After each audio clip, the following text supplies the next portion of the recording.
Believe it or not, SCP-457 was actually in very early pre-release versions of SCP Secret Laboratory. This is, I think, one of the most promising SCPs that, if Northwood kept in-game, could have probably been the best one that we would have had by now. However, sadly, for whatever reason, most likely just because it was too complicated back in the day, 457 has since been removed and has never seen the light of day ever again. So, in this video, I thought it'd be interesting to talk about what if we were to potentially get SCP-457 back into Secret Laboratory, and how he would look like in the more modern gameplay and modern style of Secret Lab that we have today. To start off, what is SCP-457?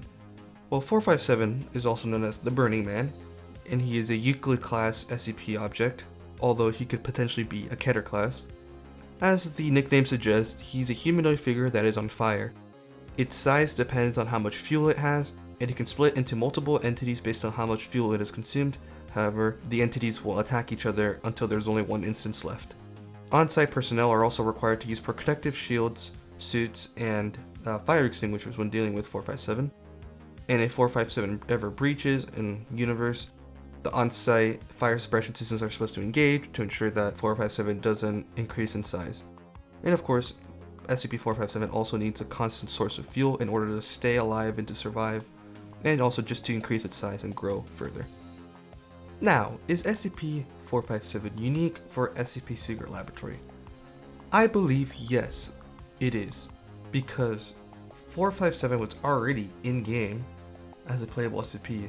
Maybe not for the official release of it, but at one point in development was in-game, which I believe is already enough reason to try to bring it back. We've already seen this comeback story happen in the past with SCP-079. That SCP was originally in the game before being removed, and Mega Patch was added yet again. I believe that 457 could have a similar redemption arc, where it could just be added one day officially into the game once again, and be even better than what it once was. Additionally, modern 457 would play much better in game, would be more complex than any other current SCP in game. That's because 457 would add a new plethora of gameplay, both for the SCP itself, but also for every other player, whether you're a human class or another SCP class. To start off with 457's gameplay, you first have to bring up how it will have a brand new room dedicated for it, in Heavy Containment Zone of course. This room will contain its cell as well as an observation area. Something similar, I'm thinking in my head, something similar to like 939's room maybe, where it's not necessarily a brand new room, but more of like an addition to one of the hallways. In addition to 457, the entire map will have to be updated to have visible sprinkler systems all throughout the entire map, with the exception of Surface Zone. At the start of the round, the sprinkler systems will be offline, with the only way of activating them is to turn on all 3 generators, allowing players to enter 079's room.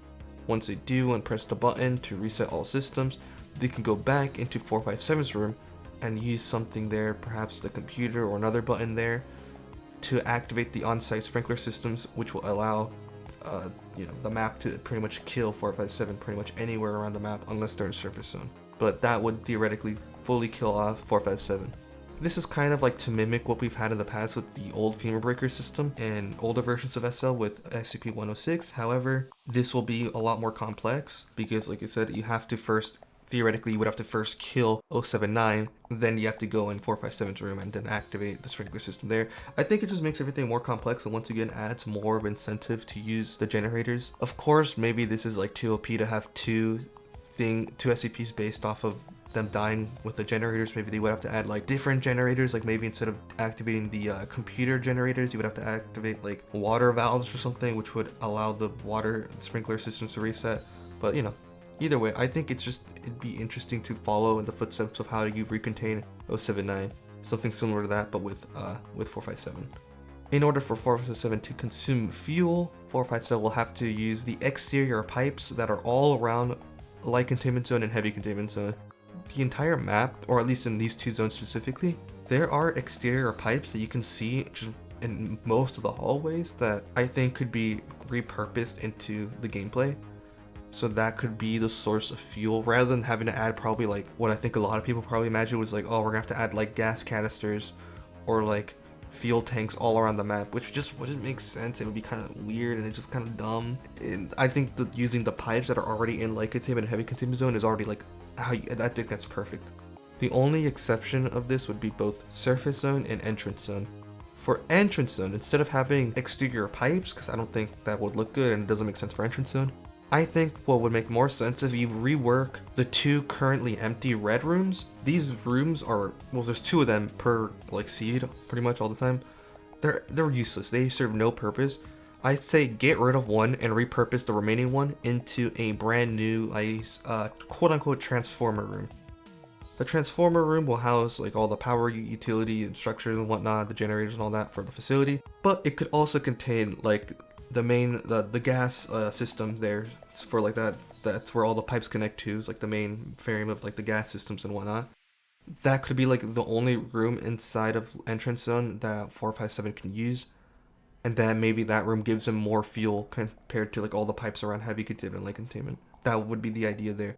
457 essentially is at his peak usually for the most part in heavy containment or light containment, and once he enters entrance zone it's a little risky. He only really has one source there, so it's a bit risky for him to push in there, at least by himself.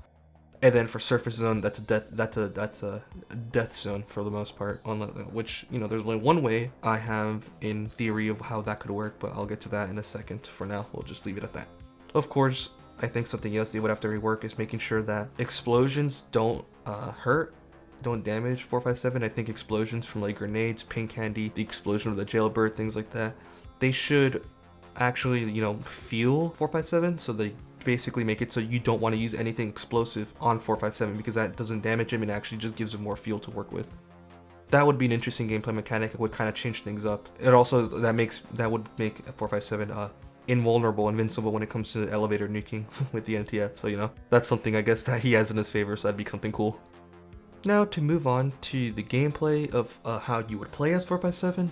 The way I have it envisioned is that 457 will have a total of 4 tiers that he can move up and down from. Kind of like how a computer has tiers, that the more tiers he unlocks, the higher, you know, power he gets. I have something similar to that in mind with 457. Starting off with some universal gameplay. So basically this is like stuff he can do no matter what tier he's at. So to start off with, we have what I call Hunger, which would be his new like ability slash like, well, passive ability slash like a new meter that he has to use. Basically, the hunger meter would just be 457's way to level up, kind of like the computer.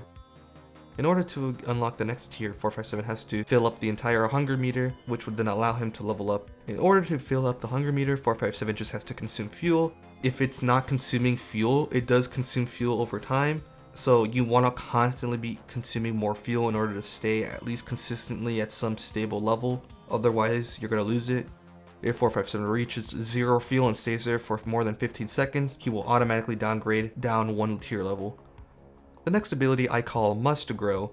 This essentially is the ability that allows 457 to consume food, or fuel, which I guess would be the food for him. So when he's near a fuel source, whether that be the exterior pipes in light containment, heavy containment, or the gas infrastructure, that's an entrance zone that I'm proposing, 457 could use this ability to consume the fuel. The amount of fuel he consumes is based off of how long the ability is held, so this would be kind of like an ability that you can hold on to. And of course, the longer you hold on to the ability, the longer the cooldown essentially is after you use it, but obviously the more you hold it down, the more fuel you'll end up consuming. Like I stated before, the fuel that you'll get from the pipes and light containment light containment and heavy would be not that much, but in entrance zone from the generator, you could get a lot more from that one. A passive ability I came up with would be called It Burns. This is just a passive ability that just allows 457 to automatically consume explosions and turn that into fuel for hunger. So like I said, grenades, jailbirds, the pink candy, cola combo, the bouncy ball O12 explosion, pretty much anything that explodes essentially just gives him automatically fuel via this passive ability, and doesn't deal any damage to 457. Of course, because 457 is the Burning Man, this will introduce a new effect, which is, the getting burned alive effect, or as I call it, a flame. A flame, it will be the main source of 457's attacks, allowing him to catch his opponents on fire, with its intensity depending on the tier of 457. I also think that 457's health pool should be relatively high, and he should have a lot of damage resistance, so basically make him like very much like a tank. My idea of it in gameplay would be that things like bullets, just general attacks from like things like bullets, doesn't do that much damage because he's very much bullet resistant. This would kind of help incentivize players to recontain 457 through the sprinkler systems or through experimental weapons, which would still, for the most part, with the exception of maybe like the jailbird a little bit, would still be pretty effective. So, you know, the micro and the particle disruptor would still be pretty effective against 457 if you have that at your disposal. In addition, there is one more little thing I'll bring up later on that would be very effective against 457, but we'll leave that to the end. I also believe that 457's sound design should mimic its shrieks and growls from the original SCP article that it's based off of. Essentially, SCP-457 does actually have some sentience. It's like intelligent. It can sort of communicate. It has like a voice that, depending on its size, it will have better speech as well. And it just hisses and growls and stuff like that, crackles. I think something similar to the sound design of like the skeleton, SCP-3114, something similar to that, but for 457, the Burning Man. Because honestly, the skeleton has like a really good sound design when it comes to just it having a voice and talking and stuff like that. I think 457 would also do really well with that. And like I said, its voice depends on its intensity or like how much fuel it's consumed, so that would also be pretty interesting. Now, on to the gameplay based off of the tiers. For tier 1, of course, tier 1 is where you would spawn as 457 at the beginning of each round. We'll start off with the first ability, Small Spark. This is a passive ability that gives human players a very low intensity of flame effect while they are in close proximity to 457. As 457's size increases, the radius of this ability will also increase, although like I said, he starts off very small, basically a minuscule size, like a little flame like from a candle essentially. He's going to be very small. A flame does not persist once a human leaves the proximity of Small Spark, the radius of it, because he's so small that the fire wouldn't really spread. It's just like a little tickle at that point. 457 is also going to be very fast, although its speed slightly decreases the more fuel it is consumed while it's still in tier 1.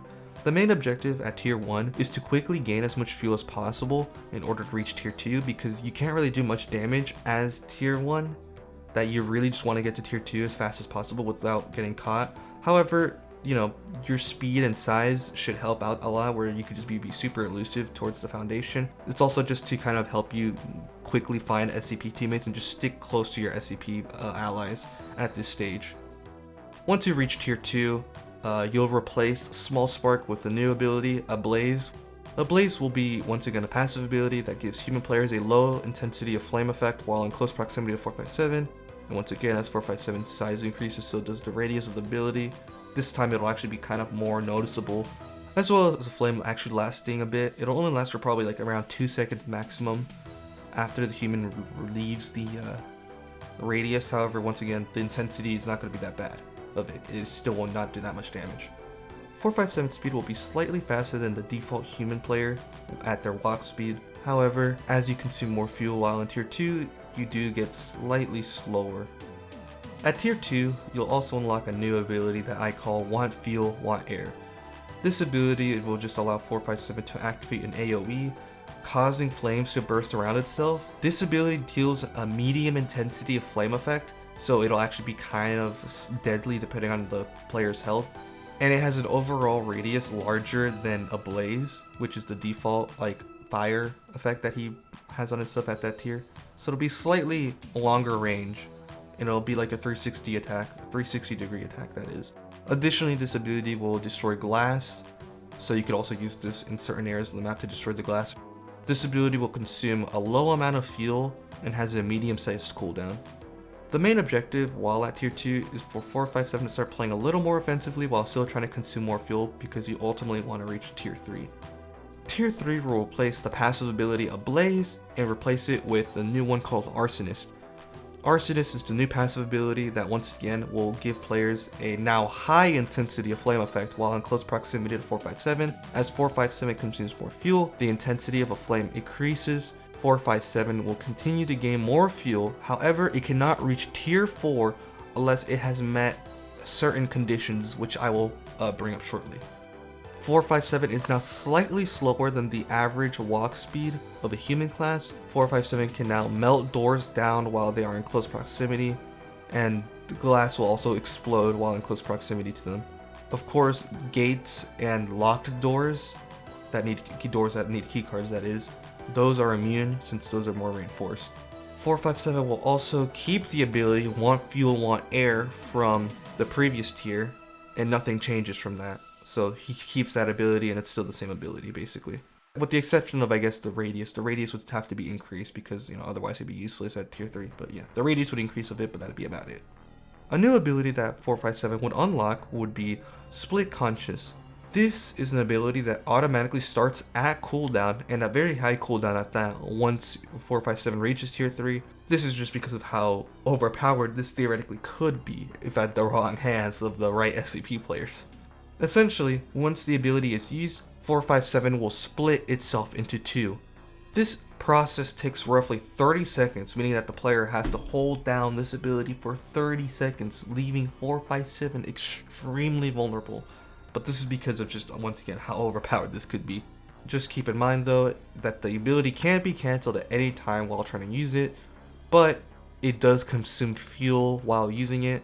So if you cancel it at some point and you've consumed enough fuel, theoretically you could actually downgrade automatically to tier 2. You would have to re-get to tier 3, and just like high risk, high reward, I guess, would be the best way to describe it. Once the ability is fully completed and the transformation is successful, SCP-457 will split into two, allowing a new instance of 457 to respawn with a random player from spectator being chosen to play it as the newly selected instance of 457. Both instances will be at tier 2 now. However, both instances will consume each other's fuel, meaning that if they stick together for a long period of time, eventually whichever one survives the other's attacks, it's natural attacks, it's passive, you can't stop it from happening, it'll essentially just kill the other player, and then whichever one survived just becomes a new 457 and it gets converted back into tier 3. This is essentially to mimic the in-universe lore of it, where 457 can split. However, the entities that it splits into do not get along, and they just kind of attack each other until there's only one left. However, another balancing act would be, I'm thinking, in order to just further balance it, the amount of fuel that you consume naturally is quicker over time. Of course, now that you've split into two, the amount of fuel that you naturally consume is doubled, which means that you have to consume more fuel to stay alive, and this keeps happening until there's only one entity left, one 457 left remaining. Another thing that makes this very overpowered is the fact that if both 457s coexist and don't attack each other, theoretically, once they reach tier 3 again, both of those 457s could also do the ability again. They could do split conscious again, meaning that they could split into 4. So from 1 you get 2, from 2 you get 4, from 4 you get 8.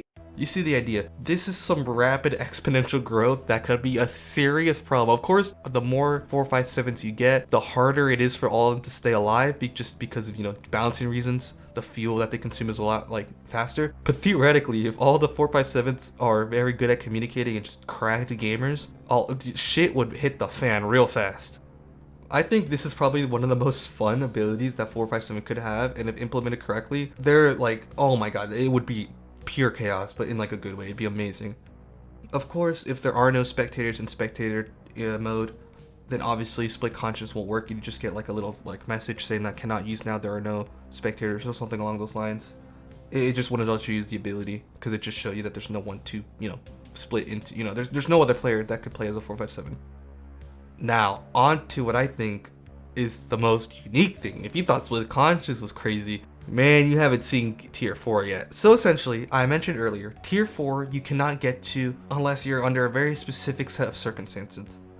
So for tier 4, the only way it could be achieved is if the alpha warhead detonation is successful and 457, at least one instance of 457 that is, has survived the detonation and is on surface zone.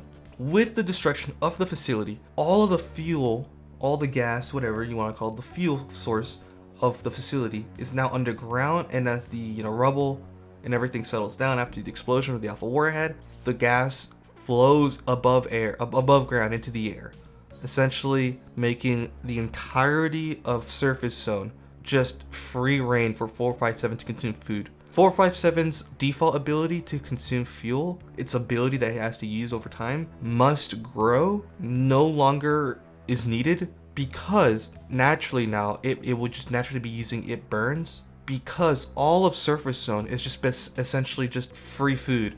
It doesn't matter where you are in Surface Zone, 457 is now constantly getting more fuel just because of the explosion. Both the amount of just fuel around the air with 457 as well as just the open nature of Surface Zone is what allows 457 to finally reach tier 4, its final tier in game. Once hunger is completely filled up, 457 will be given the prompt that allows him to hit a key that starts the transformation phase for tier 4. This will play like a huge cinematic animation for the player where you just transform and mutates into a huge fiery beast. I don't know how big it would be, but I'm assuming it would have to be big enough where he could still cross the gate gap in between gate A and B in Surface Zone. So it wouldn't be like huge, but like he'd still be pretty big. But essentially the idea is he's now a huge gigantic beast, and now Arsonist from tier 3 is replaced with a new passive ability, Raging Fury. Raging Fury will have the largest AoE out of all the tiers, as well as having the highest amount of intensity when it comes to the flame effect, meaning that if you just get into the radius, you will burn alive by 457. It will kill you. You have to be very careful. 457 also at this stage can no longer downgrade to a tier below. Once he finally reaches tier 4, that's it, it's game over. He is stuck like that until the round ends. In order to counteract this, because this is kind of overpowered, 457 would have to be extremely slow. Kind of like crouching speed for like human classes, that kind of slow. This is just kind of like to make sure he's not like too overpowered. Especially because Surface Zone is such like a boring layout that it would be pretty easy for him to just steamroll everyone and kill everyone on Surface Zone. The ability Want Fuel, Want Air would now be replaced by a new ability called Want to Burn. This ability allows 457 to shoot essentially a stream of fire towards the reticle wherever it's looking at, leaving fire behind the ground as it's spraying it, essentially leaving an environmental hazard for a limited amount of time. A flame is at a high intensity from the stream itself that it's shooting through, however the fire itself that stays as the environmental hazard would kind of be like medium to low intensity. Essentially think 457 shoots his hand out and he's just like a flamethrower and he's just spraying fire for like a few seconds. This ability would probably have to have like a high cooldown just to make sure it's not too overpowered. Now the idea of tier 4 is essentially just to have an overpowered like game over scenario if there is a 457 active and he survives the alpha warhead detonation. It's just kind of to help the game finish faster rather than it stalling out, as well as just giving SCPs like a huge advantage if they have a 457 that survives the alpha warhead. This could also be kind of used into like gameplay eventually once we get the objective based gameplay, which is what Northwood is trying to implement for potentially 14.0. This could be part of the objective, like, oh, if 457 survives alpha warhead and reaches tier 4, that gives the SCP team this amount of points, which essentially makes it a SCP victory because 457 is now classified as Keter and he just breached containment and he's now loose around the world, and now we gotta recontain him. That could be like how that they could also use that into like they could morph that into the objective based system we're gonna get in the future. That's also like another reason why I did it. I thought that was an interesting concept. But yeah, that pretty much sums up the gameplay of 457. Now, I know what a lot of people are thinking. What the hell, man? That is way too OP. That is the most overpowered. That's like SCP-682 levels of overpoweredness. How the hell do you expect us to combat that situation? Well, the solution for me would be to add in 3 new items that will help combat SCP-457. These 3 new items would be the fire protection suit, the fire extinguisher, and the shield. So, let's start off with the fire protection suit. This is a new piece of armor that will have similar stats for the most part when it comes to light armor. However, its main benefit is making the player wearing it fireproof. Now, there are a couple ways that this could be added. For one, this could maybe be an item that only spawns in as a limited amount, maybe only 4 of them spawn per game inside of 457's shelter, his room, and maybe only 4 spawn naturally. However, maybe you could also craft more armor sets in 914. Another way of doing it would be adding officially more MTF teams. So rather than having only Epsilon 11 9-tailed Fox, we now have the Fire Eaters, which is another MTF team specifically with the tools and equipment necessary to deal with fire related anomalies, which obviously 457 is that. So maybe if there's a 457 that's active in game, you get the Fire Eaters and they spawn all with protective suits, making them immune to 457. Now onto the fire extinguisher. The fire extinguisher would be a brand new tool found all around the entire map. So basically probably 20 to 30 of them could spawn or something like that. A ridiculous amount could spawn in game per round around the entire map, essentially making this the most effective tool to use against 457. However, the drawback of the fire extinguisher would be that they would carry such little amount of fuel, so once it runs out of fuel, which would be pretty quickly, you'd have to find a new one. So that's kind of like my way of seeing how they could balance it, just because I feel like it wouldn't make sense to only have like 2 or 3 spawn naturally in the map. They would have to make it pretty readily available.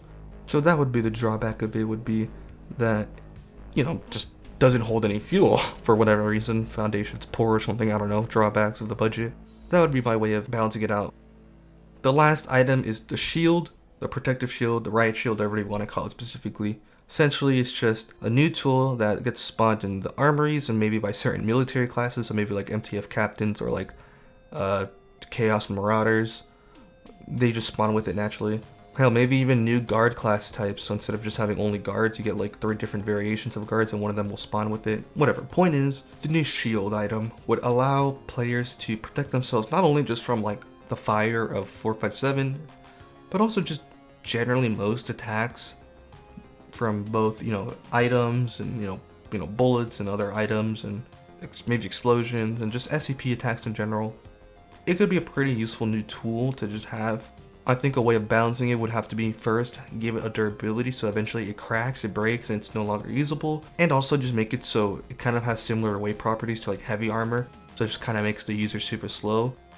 I also think maybe another way of balancing it would have to be like, if you're not wearing any armor at all, or if you're wearing light armor, you can only carry either the gun, like one gun, a single gun, or the armor. You can't have both. You need at least combat armor in order to carry both a gun and the heavy armor. Matter of fact, it'd be kind of interesting if maybe not the heavy armor, the shield, sorry. I'd be kind of interesting if the shield could also count technically as a weapon, so maybe you could use it like as a battering ram and do like blunt force kind of like melee damage with it, but also it counts as a weapon, so then you can only carry like one gun and then the shield. You can't carry 2 guns and a shield. Things like that, you would have to balance it out, but like I think still either way having the shield would be super useful, not only to combat 457 and protecting yourself against the fire, but also just in general, it'd be a pretty useful tool. And once again, it's just something that like is kind of like a no-brainer for Northwood to add eventually. It's just whether or not they'll actually, you know, do it. You know, that's the only thing we gotta worry about. But yeah, those are like my 3 new item ideas of how, you know, the human classes can use them and to have an actual fighting chance against 457, essentially. But yeah, that's pretty much about it. This is probably my most complex speculative video, idea, concept, theory, stuff for Secret Lab, so I hope you guys enjoyed it. I definitely had a lot of fun working on the script for this and just coming up with the ideas of how his gameplay for 457 could work. But yeah, that's pretty much about it. I appreciate all the support as always. Thank you for watching the videos, or maybe tuning into the SCP streams and stuff like that. But yeah, that's pretty much about it.